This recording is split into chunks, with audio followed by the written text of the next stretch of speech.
আমরা এই মুহূর্তে রয়েছি পূর্ব দক্ষিণ ময়না দেশকালী মায়ের মন্দিরের ভেতরে। এখানে একজন এই মন্দির উন্নয়ন কমিটির প্রবীণ নাগরিক, উনি সদস্য পদাধিকারী ব্যক্তি, ওনার কাছ থেকে জেনে নেব কিভাবে এই মায়ের পুজোর প্রচলন হয়েছিল। স্যার কি বলবেন, কিভাবে পূর্ব দক্ষিণ ময়না দেশ মায়ের কালী পূজা শুরু হয়েছিল?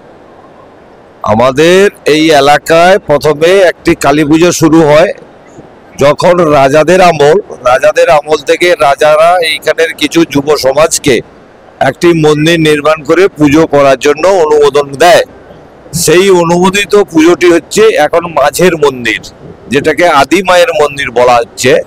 ওইখানে রাজারা জায়গাটা দেয়, সেই জায়গাটা প্রথমে ওখানে জায়গাটা যখন রাজারা দেয় তাতেই মন্দির নির্মাণ করে পুজোটা চলছিল। কিন্তু পরবর্তীকালে এলাকার যুব সমাজ যখন শিক্ষিত হয়ে ওঠে, তারা ওই এলাকার পুজোর আগের দিকে অনুষ্ঠান সূচিতে সমস্যা হওয়ার জন্য একটু সমস্যা হয় বসা নিয়ে। সেই বসা নিয়ে সমস্যা হওয়ার সময়ই তখনই ওই এলাকার যারা পুজোর সঙ্গে যুক্ত ছিল তারা বলছিল, তোমরা কেউ নয়, এই পুজো আমাদের। কেন না, এই জায়গাটা আমাদের। কি করে? রাজারা তো বললো পুজো করার জন্য গ্রামের, না এটা আমাদের নামে, মানে ওরা 5 জনের নামে ওটাকে রায়ত জায়গা করে নেয়। তার ফলে ওরা ওখান থেকে গ্রামের সঙ্গে একটা সংঘর্ষ হয়। তখন গ্রামে মিলিত হয়ে অন্যান্য যারা ছিল তারা মিলিত হয়ে আলাদাভাবে এইখানে এসে পুজোটা শুরু হয়। প্রথমের পুজোটা শুরু হয় 1280 সালে। পরবর্তীকালে এই মন্দিরটা শুরু হয়, পুজোর প্রচলন হয় 1320 সালে, 40 বছর পরে। বুঝতে পারলেন তো? এইভাবে এই আমাদের দেশ মায়ের মন্দিরের পুজোটা প্রচলিত হয়।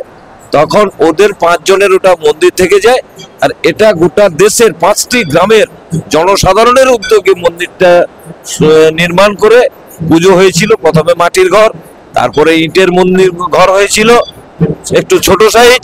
বর্তমানে এখন এটাকে আরো সংস্কার করতে বড় করে এইভাবে বড় মন্দির করে পুজোটা চলছে। আগামী দিনেও চলবে, আগামী দিনে হয়তো আরো বড় হতে পারে, আরো সুন্দরভাবে হতে পারে। যাই হোক, আর বিশেষ কিছু বলা যাবে না। আমাদের ঘট প্রবেশ করছে, ঘট মন্দিরে প্রবেশ করছে।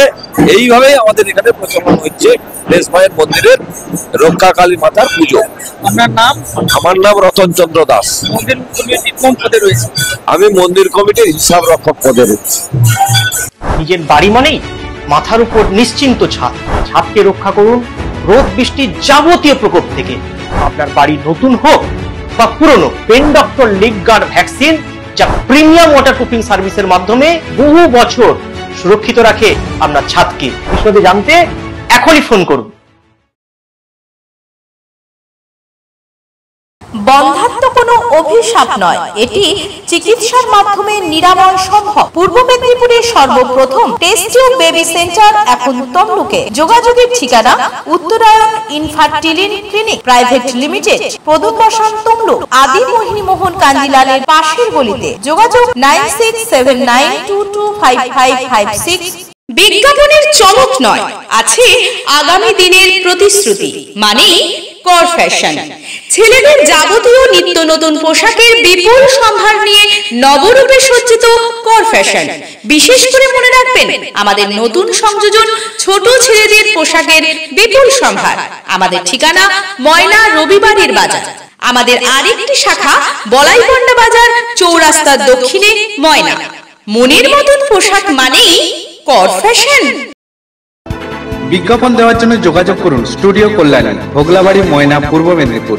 নতুবা ফোন করুন যাদব বেরা 9800303017। এছাড়া অসিত বেরা 9932227739।